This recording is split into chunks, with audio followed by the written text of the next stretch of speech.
Okay, let's go ahead and get started. Like I said, my name is Stephen Reeves. I'm the product manager here at WIN-911. Thank you for joining us for our R2 release webinar. What we're going to do today is just give an overview of what is included in this release. As we go through the webinar, feel free to enter any of your questions into the Q&A section or the question section of the GoToWebinar app. We've got Jeremy Megan, one of our channel sales managers, manning the question section. At the end, we'll go ahead and do a Q&A section for as much time as we have. So again, you feel free to put your questions in there. And let's see that there's already one in there about it being available. Yeah, it will be available. At the end, we record every webinar. So at the end, we post them back up on our website. So at the end, you can rewatch it and as many times as you want. Show your family. So let's get started.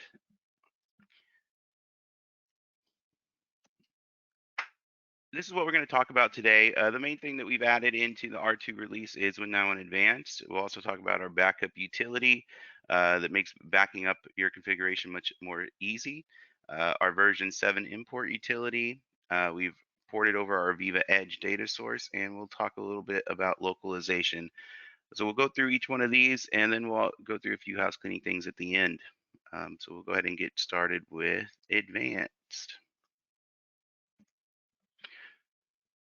So WIN-911 is split into 3 different license levels. We have standard, interactive, and advanced. When we released 2021 back in the summer, we were only supporting the standard and interactive license levels, and that included what we were calling basic escalation.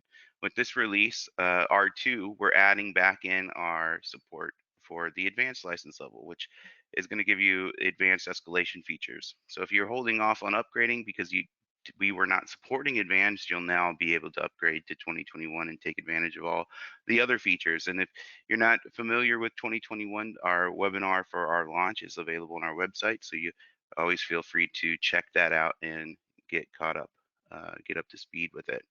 So what I want to do is just walk through some of the features of advanced, but before I do that, I think it'd be helpful just to review just a little bit about the 2 options for escalation. So like I said, when we released 2021 back this summer, we were only supporting the basic escalation, and that's what's included with interactive and standard. And that includes a simple call out list, and that's it for escalation. So let's just review that real quick. When you use a basic notification policy, what you do is you end up adding your contacts into a call out list in the order you'd like them to be notified. And you're able to set delays and before and between your contacts so you can get the escalation that you want. You're also able to select which alarm states you'd like to send notifications for. So if you don't want WIN-911 to send an alarm for a certain state, all you have to do is uncheck it. You're also able to select which action you want WIN-911 to take when an alarm state changes. So for example, when alarm goes inactive, what should WIN-911 do? You have a few options.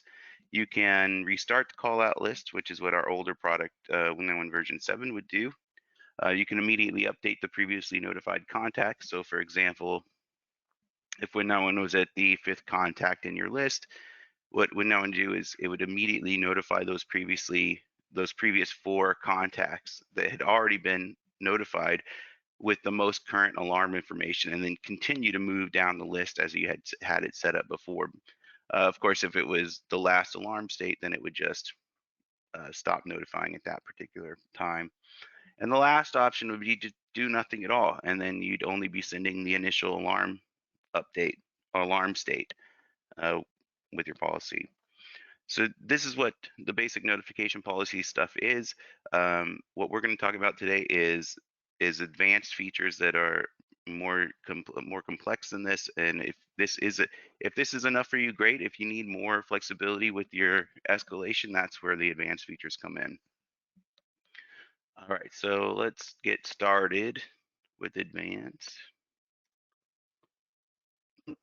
So advanced notification policies, like I said, they're going to give you more control over your escalation. There's a few pieces to it, and I'll just go through each one and show you how it all ties together. I'm also explain there are some pieces from our version 4 product that have been moved over to this. They have different names, and I'll talk about those as well. But first, I want to talk about roles and labels. Roles are used to group your contacts together. So if you have multiple contacts that are similar, perhaps they're all operators or they're all managers, however you want to organize your contacts, you can use roles to do that. So it's basically a tag that you would attach to your contacts. And we've done the same thing with labels. And labels are similar, except they're for alarms. So if you have alarms that you can group together somehow, for example, you can group all the alarms tied to a particular location or category, then labels allow for that. So if you take advantage of, if you take the time to implement these when you build out your configuration, you can utilize roles and labels later on in your advanced escalation features. And the first thing, I'll show you that right now with what we call workflows. And workflows are essentially flowcharts. This is what we used to call advanced tactics in version 4. So we've moved them over to the new product. We've reworked them a little bit so that they look a lot nicer and they draw a lot better. So like I said, if you've used our previous version, we were calling them advanced tactics. Now we're calling them workflows. And what they allow for is dynamic alarm escalation. So let's take a look to see what they look like. Right here, we've got an example on the left. Give me one second. And on the right, we have all the different notification blocks and decision blocks that are available. So you should be able to see my laser pointer here. What I want to do is kind of walk through how a workflow works. So up here, you have a starting point. When you create a workflow, you always start at the green dot. And then you come down to whatever block you've dropped in. This is just an example, so we can talk through it. And in this case, we've got this diamond shaped block. These are what we call decision blocks, and they make a decision about some context of an alarm. So in this case, it's saying schedule. It's going to check the schedule to see if this particular time is active right now. If it is, then we'll branch to the right. If it's not, then we'll branch to the left. So this is basically, there's a few different types of decision blocks, and they branch the escalation depending on what depending on the context of the alarm. So in this case, if we branch to the left, where that means it's not standard hours, and we're going to go to what we call a notification block. And this one is saying notify all on-call operators. So that is a role right here. So we're using this notify all role to send notifications to everybody that wears that role. If it is true, then we'll go this way and we can nest these decision blocks, and you can nest them as many as you want. Um, in this case, I'm going to go ahead and check the severity of an alarm, and this is set to a range at 750 to 1,000. If it is in that range, then we'll go to the right. If it's not, then we'll go to the left. So you can see how these decision blocks are allowing you to make decisions within your workflow and branch your notification. So if it is low severity, so it's lower than that range, then you can come to put something in there like a delay block that allows you to wait some amount of time, and then maybe that alarm will clear. And if it clears, then you never even send a notification. And then you come down here and you can drop in another notification block that says notify all my operators. And if it was high priority, then you don't wait, you send it out right away. So this is just an example of what a workflow looks like, and I'll show you a few more examples. So these are the notification blocks over here. We have different ones for notification.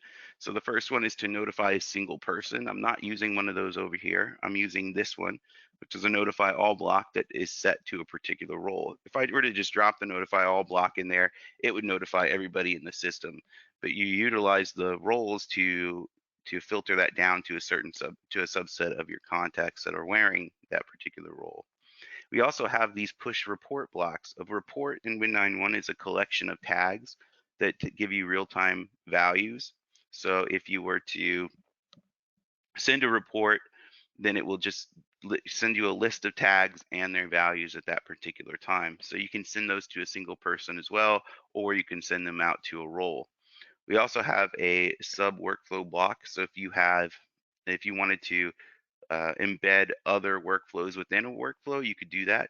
If you have a really complex escalation scheme, then you can utilize those to keep things a little bit neater. We also have loop blocks. A loop block, if I drop that in, will go ahead and repeat a particular action over and over as many times as you tell it to. I believe it goes from 1 to 99, so you can, it might be 999. So you can loop things over and over again. You have the delay block, which is right over here. So that just pauses escalation for whatever amount of time that you set it to. And so you just don't move past this block until this time expires. And then these are the decision blocks. So we're using two of them over here. You can make decisions you can branch your escalation based on whether the alarm is acknowledged. If it is acknowledged, you'd go this way. If it's not, you go that way. Whether the alarm is active or not. So what that means is it active or inactive. If it's inactive, you'd go to the left. The schedule block, which we've got an example over there. If you're using the schedule, it's utilizing the schedules that you assign to your contacts. So you can use those schedules for either assigning to a contact, or you can assign them to, or you can use them here in a decision block. And so you're basically saying, is it in this particular time range? If so, go this way. If it's not, go this other way. And then there's the label decision block. So like I said, roles are a way to group your contacts together. Labels are a way to group your alarms together. So you can say, is this alarm wearing this particular label? If so, then branch to the right. If not, branch to the left. The severity block, which we just discussed, checks the severity of the alarm. And then a time span block allows you to check to see how long something has been either active or from the last change. So you can say if it's been an hour and since this alarm has been active, do something, otherwise don't do something else. It's one of the less used decision blocks. And then the last one here is our acknowledge alarm block. If you drop that in, you can have WIN-911 automatically acknowledge alarm um, uh, at that particular time in the workflow. So if that's something you want to do, you could certainly do that. So let's walk through a couple more examples. This one is going to be a roles and labels workflow. So at the top, you have a decision block for labels, and I've just created this label for an example. It says water treatment plant alarms. If it's a water treatment plant alarm, come down here and notify all my water treatment plant operators. Now this doesn't notify anyone in any particular order, it just notifies everybody wearing this particular role. And if it's not a water treatment plant alarm, I'll branch out to the left, and then I can check for another type of alarm. So maybe now I'm going to check for my wastewater treatment plant alarms. And if it is, then I'll notify those operators. And if it's not one of those, then I don't know what it is. Maybe I want to notify the managers. Now this is just, again, this is an example to show you how the label decision blocks function. Now you can extend something like this with the report notification block. So I could do the same idea. I've got the labels, same labels, but then when I come to notify, I'm sending the alarm to the water treatment plant operators, but I'm also going to send a report to them. So what that would do is allow you to give additional context to the operator. So if it is a water treatment plant alarm, well, maybe I can push all this other related information to them so that help them troubleshoot the alarm at that particular time. So if you got more detailed, you could say, I'm sending a tank alarm to these operators, and then I'm going to push a report that includes all the tank levels and so on. So you can get as detailed as you want with those reports. It's really up to how you would like to utilize them. So we discussed the on-call, or rather the schedule decision block, but basically one of the best use cases I've seen people use this for is that you can check to see if you're in something like standard normal work hours, and if you are, then you just notify the normal operators, and if you're not, then you can notify your on-call operator. So you can use your role and assign it to different contacts depending on who's on call. And the great thing about all of this is that you're not seeing a particular person's name in any of these. Which means that you can control your escalation just by assigning and removing roles from people rather than going into the call out list and adding people in and moving people around. All you got to do is go to your directory, which is where all your contacts are, add a role to them, and then they're inserted into your escalation automatically remove the role, and they're removed from your escalation. So in this case, whoever's the on-call operator for this particular week, I go to them in the directory, assign the on-call role, and now they're the on-call operator. Next week, when it's somebody else, remove the role from them and assign it to somebody else, and now they're inserted into the escalation, and you don't have to come edit the actual call out list or any workflow. So that's the schedule decision block. And the last one I'll go through is just a severity decision block again. You check the severity. If it's high, go to the right. Maybe you notify more people because it's high. If it's low, put in a delay or something like that, and then wait until if that alarm clears, you just won't send anything. And if it doesn't clear, then you can go ahead and notify your operators. So those are some quick examples of what you can do with workflows. So the workflow itself is what's going to send or determine who's going to be notified. Now there's another way you can send notifications with advanced policies, and we'll talk about that next, and that is a call out list. Now a call out list is essentially, well, it used to be called basic tactics. So if you use version 4, that's what we used to call them. They're essentially the call out list you saw in the basic notification policy, but there's something missing. There are no check boxes for the alarm states that you want to send on. That is going to be um, determined by the next piece that we talk about. So here in this call out list, what you're doing is you're just putting people in a list, putting them in the order that you want to notify them in, putting in the delays and so on. Then when you want to actually determine when to call either this call out list or one of those workflows, you can use either one. You can use workflows or you could use call out lists, or you could use both. Then what you do next is well, here's a bigger screenshot so you can see what they look like. So it is essentially the same thing we just looked at, but it is just the list of contacts. But once you're ready to determine how you're going or when you're going to respond to something, that's when you come into the rules. And the rules are what we used to call strategies. So we've had the tactics and strategies before. We've changed the names of those, and now they're essentially all combined into this advanced notification policy. And what a rule does is what tells WIN-911 what action to take given a certain condition. So for example, when a new alarm occurs, what should WIN-911 do? I mean, most likely you want WIN-911 to start one of those workflows, or you want it to start a call out list and it will begin notifying. If the alarm state changes, how should WIN-911 respond to that? So you're going to have full control over all of these certain conditions and what the action WIN-911 should take is. This is a list of all the conditions that are available to choose from. These are the same as they were in strategies for version 4. So you can say on an initial event, take some action. And of course, most likely you're going to start a workflow or call out list. You can make a decision based on or when there's an alarm state change, when alarm becomes active again, or alarm becomes inactive, acknowledged, unacknowledged, and so on and so on. So you have all these conditions to choose from, and then you tie an action to one of those conditions. And this is what it looks like in the software now. So it's a little bit different than it was before. So you've got up here is the first rule. It says when the alarm is first received. This is the initial event. This is now hard coded in there. You can't get rid of it. You have to have it. Oh, it's not hard coded in there, but you have to. You really want to have it in there. So basically, what it's saying is when the first alarm event is received, take some action. In this case, I'm saying start a workflow or call out, and that one is called WTP and WWTP alarms. Now I can change that if I want to choose a different workflow or call out list. I can click this browse button. I can edit it if I click the edit button, or I can create a new one and start sending alarms to, or you start using a different workflow or call out list. Now that's okay. So that's the first rule. Here's another rule. So each one's got this little collapsible deal. In this case, I'm saying on any alarm state change, what action do I want to take? So I've got this action button here, and this is how I can add actions to that particular condition. In this case, I'm saying notify the previous contacts that were already notified. So I'm giving them an update about what's going on with that particular alarm.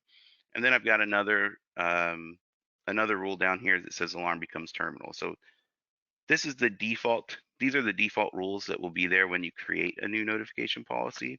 Alarm becomes terminal means the alarm's gone away, and you want to stop the policy at that point. You have to have this particular action in your notification policy at some point, and so you can't remove it. So you have to have it here. Now you can change the condition that you will stop the policy on. So for example, common use case there would be to change it from alarm becomes terminal to when the alarm becomes acknowledged, to go ahead and stop the policy, and that would just stop notification at that point. So that is basically the all the advanced features that have been moved over into 2021 R2. So if you have advanced in version 3 or version 4, all of that will migrate over to this new version and it will be displayed in this new way. If we've got time at the end, I'll try to run through a demo of that. But for now, I'll just move on to the next feature that I want to discuss, which is the backup and restore utility. So we created a new utility.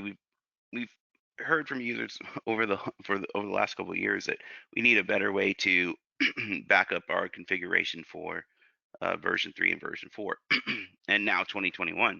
And we've had some guides on how to do that with SQL Management Studio, but that took a long time and it wasn't a very elegant solution. So we decided to build a new utility that will make it easier for our customers. So this new utility will allow you to back up your entire configuration to a single file. So when you run it, you just click a backup button and choose where you want to save your file, and it will back up everything and save it there. You can also restore your backups to the original system. So if you backed it up and you messed something up and you just wanted to go back to where you were, you can just restore it to your existing backup.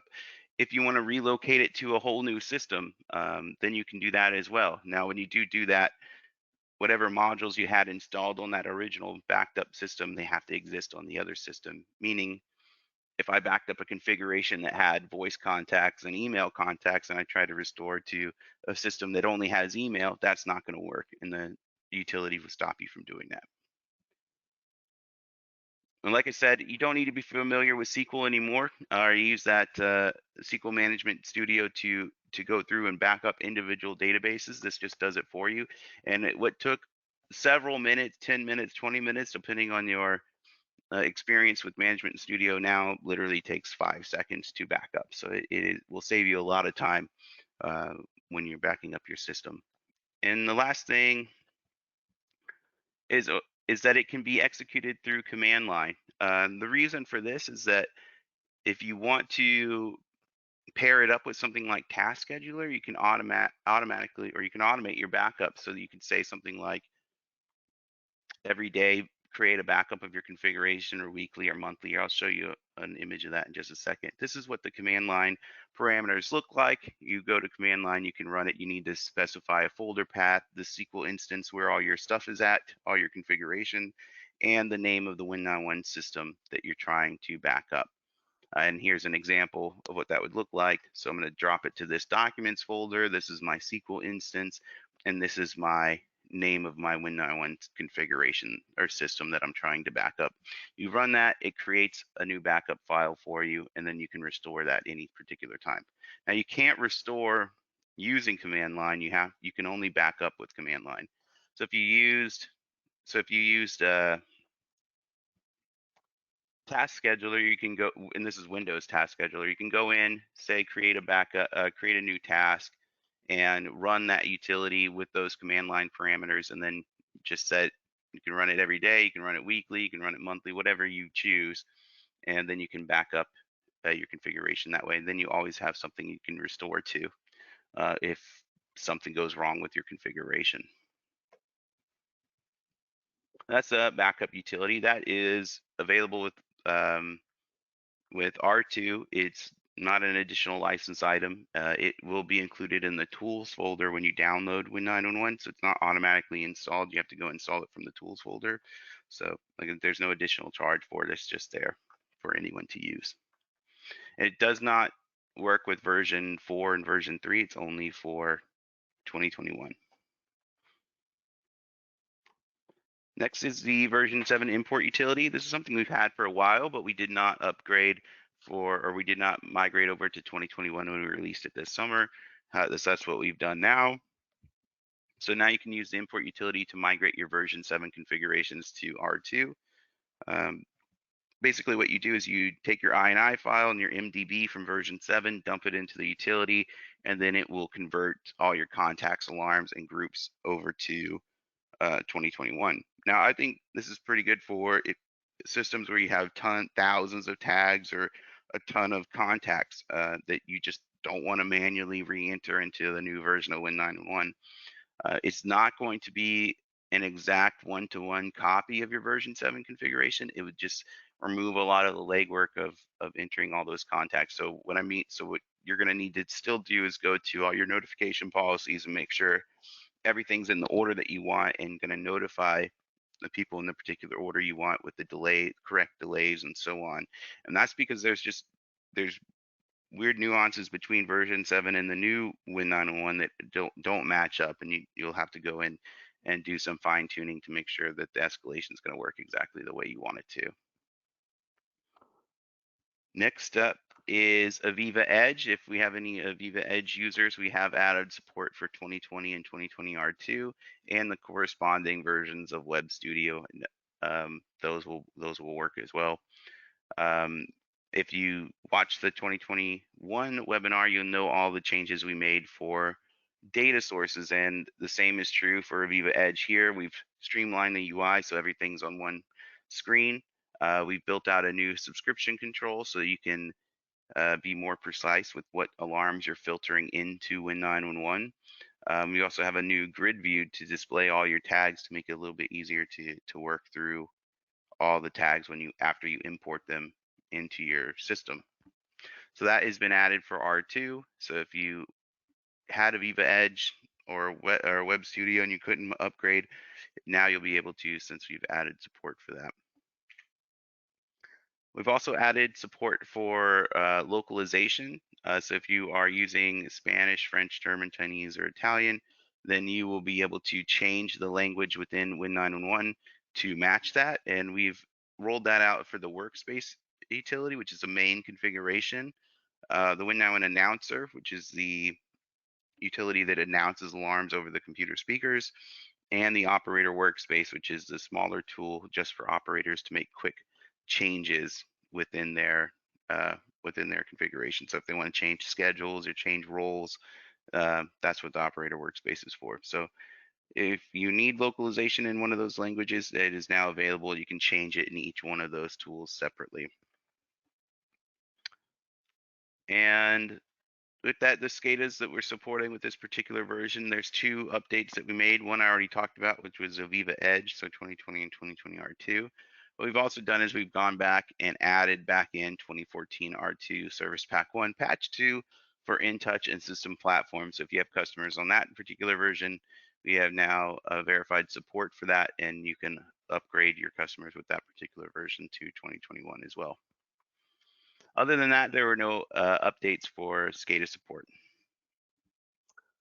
There was an update for OS support. As some of you may know, 2022 Server 2022 has been released, and we have verified support for that. We're still working through verifying support for Windows 11. I don't think any of the SCADA applications are supporting either of those versions yet, but we wanted to make sure we get ahead of that and support it before any of our SCADA partners do. So no changes, no big changes there other than adding 2022. Now let's talk about licensing. If you want to upgrade from version 4, version 3, or the version 7 Pro, you can do that as long as you have a valid support agreement.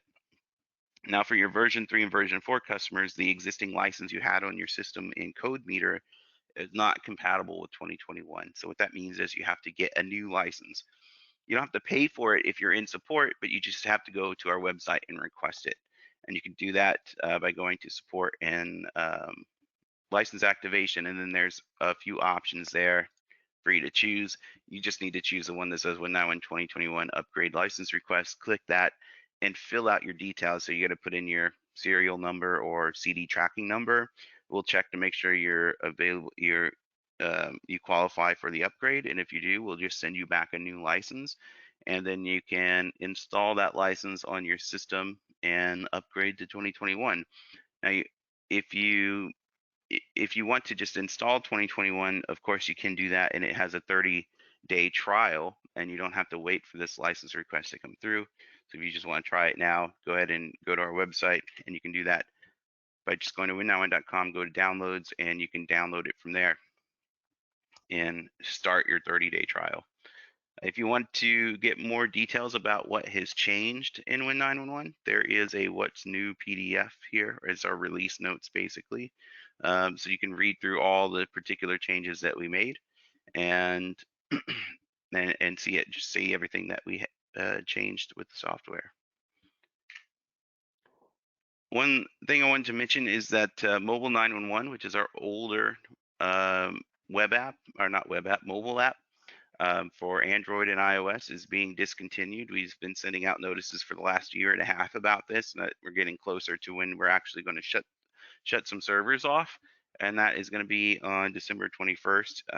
At that particular time, then Mobile 911 will no longer send push notifications to your phone. So if you haven't migrated to Win911 Mobile, this is really the last call for that.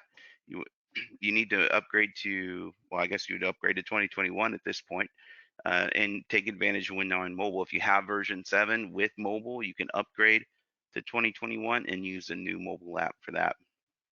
You can go to our website and find more details about the end of life. Just go to win911.com, go to products and mobile 911, and you will see all the details there. If you're wondering what we're working on next, very soon we'll have an installer for our remote workspace.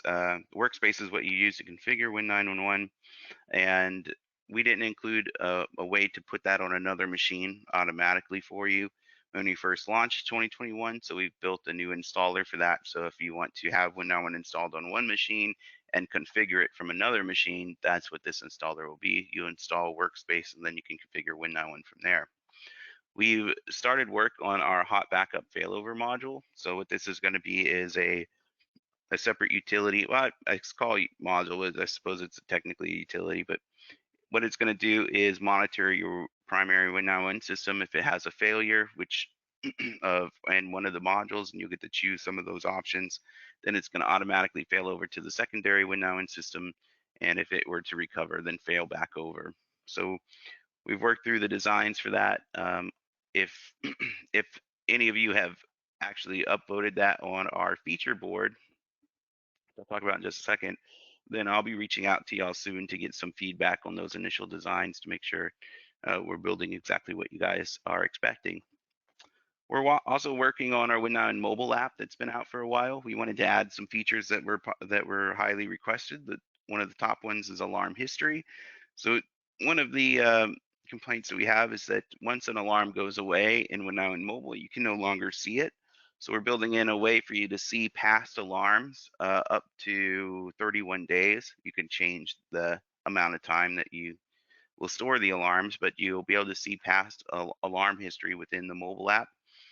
And we're also porting over the operator workspace functionality into the mobile app so that from the mobile app, you'll be able to change call out orders and schedules and roles. And you'll be able to choose which contacts actually have control over that. So you're not just saying everybody can do it. You have to explicitly say this particular user has access to it through the mobile app. And so then you're giving more control through Win911 Mobile, which should be pretty cool. So that's what we're working on next, and I don't have a release date for these things, but it should be early. It's sometime in Q1 next year. Upcoming webinars. So we've been putting on webinars more frequently, and we've got some coming up soon. One's for the version 7 import utility. So we'll go into more details about how you can use that with 2021. Of course, we've got the new user trainings that we've been holding every 2 weeks, I believe. So if you ever want to get a more in-depth view of 2021, how to use it, how to configure it, just sign up for one of those. Chris Cave is our training manager that is leading that up, and he'll walk you through through the product. Here's the feature request board I was talking about. If you have any feature requests you'd ever like to make with WIN-911, then you can just go here and search for an existing idea that may have already been posted, and add your comment to it. That is always the most helpful thing. If you add your comment about what your particular requirements are, then that helps us out a lot. And if you've got a new feature request, just submit a new idea, and other people can vote on it if that's something that they want to see. So you can see the top two things here are automatic hot backup, failover, and the mobile alarm history. So that is what we're working on right now. And later on, we'll take a look at the dashboards again. So that is it. I think what I'll do is just jump into a demo before we go into the questions. So we have more time than I thought we would have. So let me show you what configuring an advanced notification policy looks like. So jump over to my system here. I'm going to go into Start menu and start up Workspace. So Workspace is the configuration tool I was just talking about. So once it's loaded, I'll go over to Notification Policies. This is where they are configured. And we have a new tab up here for Basic and Advanced. So if you were using 2021, now you'll see there's an Advanced option here. I have a few that are automatically built in. What I want to do is make a new one. So I'll click the plus button. It brings us into this new workspace. I need to give it a name, so we'll just call it Sample. And here are the rules that are built in automatically. So you've got when the first alarm event is received, there's one for any alarm state change, what do you want to do, and then alarm becomes terminal. So if I wanted to, we'll start from the top. When the alarm is first received, what do I want to do? It's defaulted to start a workflow called notify all. That will just notify everybody in your system. So what you can do is change that, click the edit button, and I can click browse to select a different call out list or workflow, and that's what's listed here. Or I can create a new one and click create workflow or create call out list. So what we'll do is just create a new one. So create workflow, and this is the new workspace for creating the workflow. So we'll just do an example of the on-call operator. So I'll drag this schedule decision block on, edit it, choose some schedule I want to check. So I had created this one earlier, Monday through Friday, 8 a.m. to 5 p.m. So I'm going to check to see if it's that particular time. And if it is, then I would come over and drop a notification block in. And let's just say we're going to notify all our, let's just say operators. And then let's just drag another one in and say managers. And maybe I even want to put a delay between those.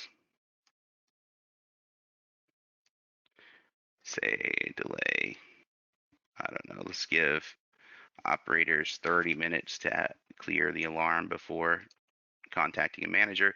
Now, if it's not 8 a.m. to 5 p.m., then I want to notify my on-call operator. And I'll come over here and select that particular role. So now I've built this workflow out, and I need to give it a name. Call it webinar example. Save that. So now I've got that particular workflow set up. I don't have anybody with that on-call role assigned to them right now, so I could go to my directory and assign it to me and say, if it's me, I want to just make sure I have it this particular week, say on-call. So my two connections, my email and my mobile 911 are now both the on-call operator. And I can save that. And if you didn't want to use this big utility to do that, you could use the operator workspace. So an operator making the change would just come into this tool, go to connections, and then find themselves and add or remove those roles from here instead of using this bigger tool. So go back to notification policies.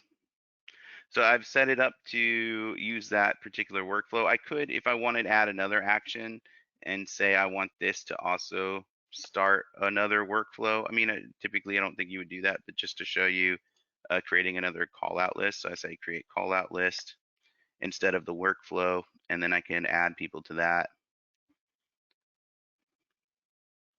and just select everybody and say okay. Now you can put people in a particular order that you want them to be notified, just like the basic notification. And now I could do either the workflow or the simple call out list. So when the first alarm is received, that's what I'm going to do. Then when the alarm state were to change, then I will notify the previous people. If I wanted to change that, just click the edit button and I can change it. And then when the alarm becomes terminal, that's when I'm going to stop notifying. A lot of people like to stop notifying when the alarm becomes acknowledged. So you could do that and stop policy at that particular time.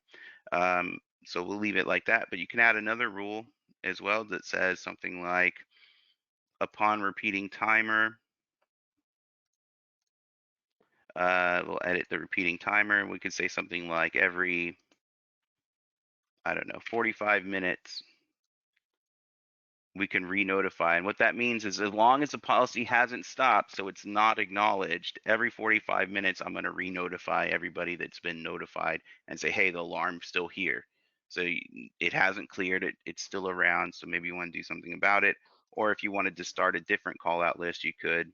Maybe you want to start a call out list that goes to managers or something like that, or plant or supervisor, so on. So once that's done, you just click save, and then you assign your alarms to that particular notification policy. So that is how you would set up advanced notification policies, and then you still have the basic notification policies, which are configured here with the call out list, and then you have the check boxes you check. So you can choose either one. You can create basic notification policies, or you can use the advanced features.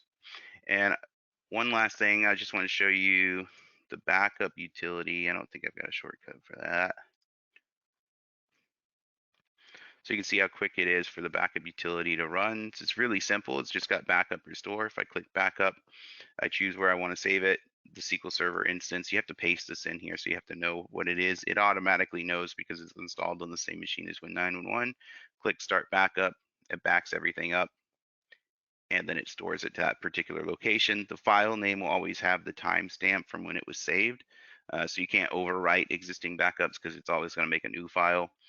And and it will tell you exactly when you made that particular backup. You can go in and change the name later if you want, and move the file to wherever you want, but that is how the backup utility actually works. Now, the restore takes a little bit longer because you got to shut all the modules down, restore the database, migrate them over, and then remap the system. But that's how the restore utility works. All right, so let's, Jeremy, if you're there still, we'll go into some of the questions if we have any. Yeah, hey, good morning, everyone. So I'll just kind of filter down here. We'll start with some of the earlier questions on. So one of the questions was really around basic notification policy, feature we already have. The basic notification policy of automatically acknowledge was included in R1. Can you explain what that is and how it works? For automatically acknowledge, so there's an option there for when do you want to automatically acknowledge on a particular state. So basically, it's kind of a holdover from version 7. When an alarm goes inactive, for example, a lot of people want to ack an alarm at that particular time. So anytime an alarm goes inactive, you can have WIN-911 ack it at that right then. And so that's really what it's for. So you can ack alarms automatically through WIN-911. It can be helpful. I mean, it is really an holdover from version 7 that we didn't want to leave a functionality gap for those particular users. So that's why we brought it over. But that's really what it's used for. Okay, thanks. All right, so next question. Is there a major effort migrating advanced tactics strategies from or 21.5 to 2021 R2? No, it will, when you upgrade to 2021 R2, it automatically migrates them over. So whatever you had before just moves over to the new version automatically. You don't have to do anything special for that. The functionality won't change. It'll be exactly as it was before. It just looks a little bit different in the way it's laid out. Okay, So yeah, thanks, it's easy to Stephen. migrate. Sorry, go ahead. All right, so I had a couple similar questions here asking about one of them here. Do we have the ability to enable, disable individual alarms? Can we disable a set of alarms by specific label? I mean, there is no bypass feature yet. That's something that we're looking at, trying to figure out how the best way for us to implement something like that. There are workarounds. I suppose you could do something like set up a workflow that says if it matches this label, don't send a notification out. It's a little cumbersome to do. I mean, you could go to each individual alarm and change the notification policy that it's assigned to do not notify, and then you wouldn't send them out. But you got to go one by one to do that, and that wouldn't be good. But the alarm bypass feature, I don't know that we'll call it that, but it's something we're looking at bringing forward because it is probably after the things that we take care of on the feature board is probably next most requested thing, and we know it's holding up some version 7 users from migrating. Okay, perfect. So this is a longer question here. With the Viva system platform, can you use advanced tactics or strategies or roles and labels to group alarms into a plant or building so the same WIN-911 system could be used at different physical locations with a dedicated WIN-911 server? And then it Yeah, says, so, okay, go ahead. Oh, no, so go ahead, finish the question. Okay, yeah, and then it said, so plant 1 would call out its alarms with a modem, and plant 2 and 3 would do the same. Then maybe a backup server would only call out alarms for a plant that's stopped communicating in system platform. Okay, so I mean, there's potentially yes. It depends on your platform and or your galaxy. If all of those things are in the same galaxy, yeah, you could definitely do that. Because then Win-911 has access to all of those alarms. Win-911 can only connect to one galaxy at a time. So that's why I say that. So if it's multiple galaxies, then no, it's not going to work. If it's one galaxy and all those alarms are available, then yes, you could do that. And what you would do is the way you bring alarms in from system platform is with subscriptions. So you could create your subscriptions to say, bring in all the alarms from this area and attach a label with that same area name. And then you can set up your workflows to say, when an alarm comes in from this area, notify these operators. When an alarm comes in from this area, notify these other operators. So you could definitely do that.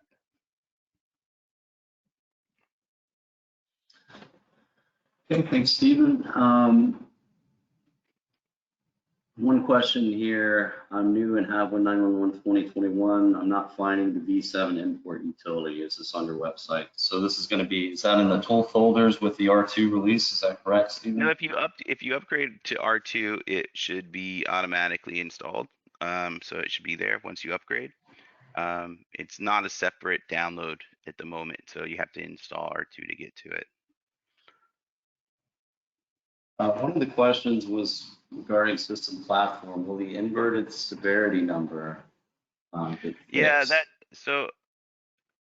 I mean, the short answer is no, that's not going to change. There's 2 different severities within Win-911. There's one that is the Win-911 severity, and that's the inverted number that you're talking about. And then the other one is the native severity. So we have to map everything to our severity range since we're abstracting alarms from a bunch of different data sources.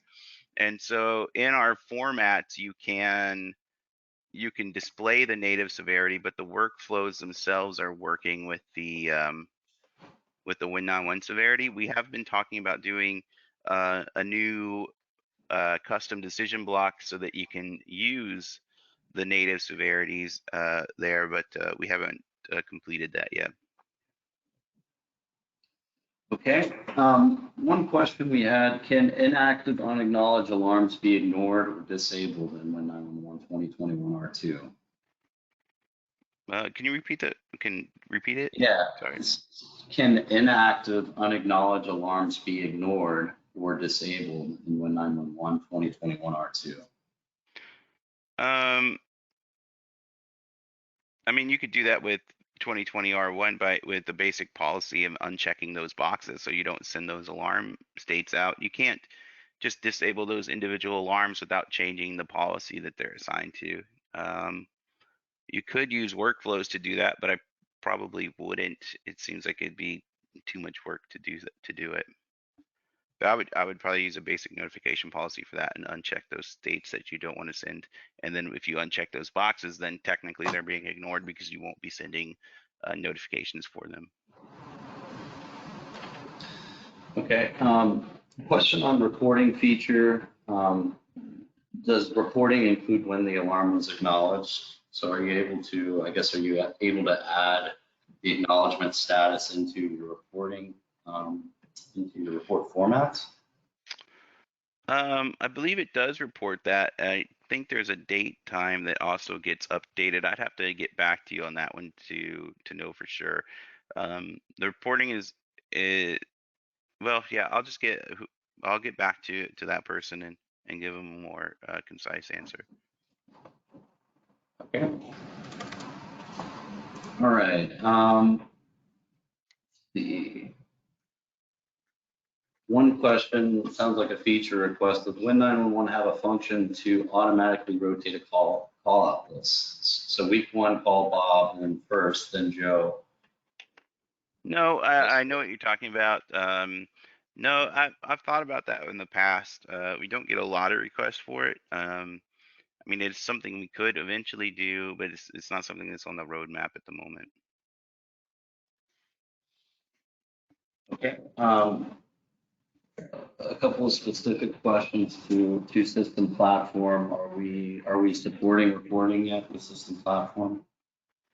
No, that still doesn't support it. We're just using the alarm toolkit to get alarm information, and we haven't built in any reporting features. You could use OPC to connect to OI gateway and do reporting that way. So you'd have system platform set up getting the alarms, the direct connect, I mean, and then you'd have OPC getting the tag value. So you could do it, you could augment it that way.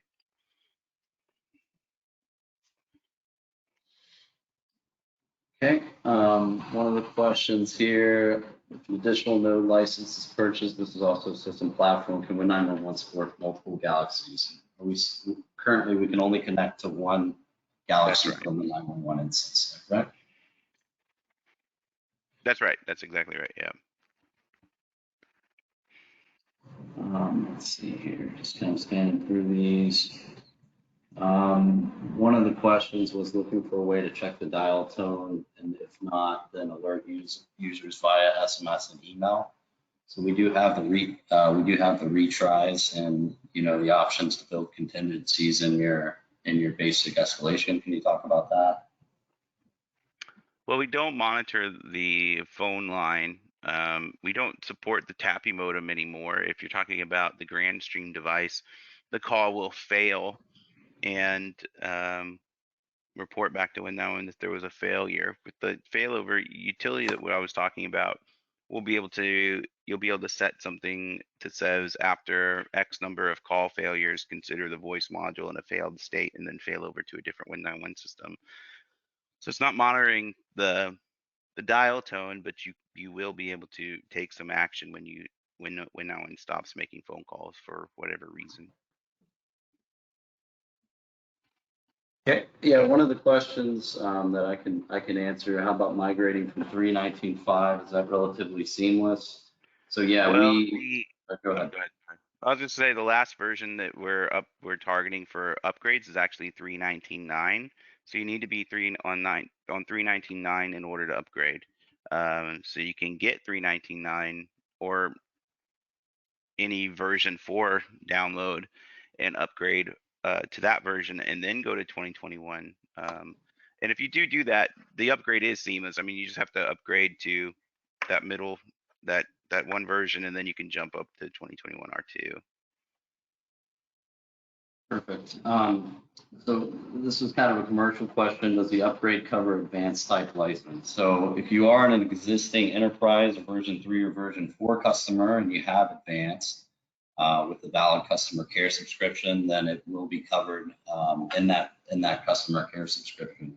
If you have the interactive license or the standard license, you would need to pay for additional functionality to include the advanced features. And then upgrading from version 7, WIN-911 version 7 Pro, there's a migration path with valid customer care support to the WIN-911 interactive. So there would be an additional cost to go from interactive to advanced.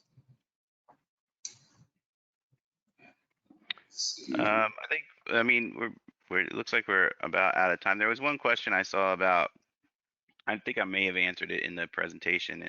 Who was it? It was Troy asked it. Is a flowchart editor better than the Silverlight version? And I would say it's a lot better. And the behavior you're describing where the lines jump around, I haven't seen that yet. So pretty happy with that. It draws much better, and you shouldn't have that weird issue popping up anymore. So one of the things I'm more happy about, we finally, after many years, got that fixed. So you won't have to deal with that anymore. I think maybe we get time for one more question, Jeremy, if there's another one. All right. One question, when you upgrade version 4.x to 2021, does version 4 automatically get deleted? Yeah, technically it's getting deleted because you're replacing all of that with 2021. It's not like the upgrade from version 7 to version 3, version 4, 2021. You're replacing that particular version. And with version 7, it was a totally different product. So yeah, it will go away if you upgrade from version 4 to 2021. So if that's a concern and you want to run them side by side, then you will need to install 2021 on a new system, and that technically wouldn't be an upgrade because you'd be installing a fresh system. Gotcha. And then there was just a question on availability. So 2021 R2 is available as of today. So it's on our website. Yeah. Yeah, I can't believe I skipped over that. Yeah, it's available as of this morning. One of the key details. It was released today, this morning. So all new orders will be filled with that. And if you want to upgrade today, you definitely can. Just go to win911.com, go to the download page, and you can get it there. So with that, I'll go ahead and wrap up the webinar. This video will be available, a recording will be available to everybody. We'll have it posted to the website, also be sent out to y'all after the webinar, I think tomorrow. So if you have any questions in the meantime, just reach out to our sales team, and I'll go through and answer all these questions again and send them out as well, so y'all have a copy of the answers. All right. Thanks everybody for joining us today. Like I said, if you have any questions, just reach out. Thank you. Thanks, everyone.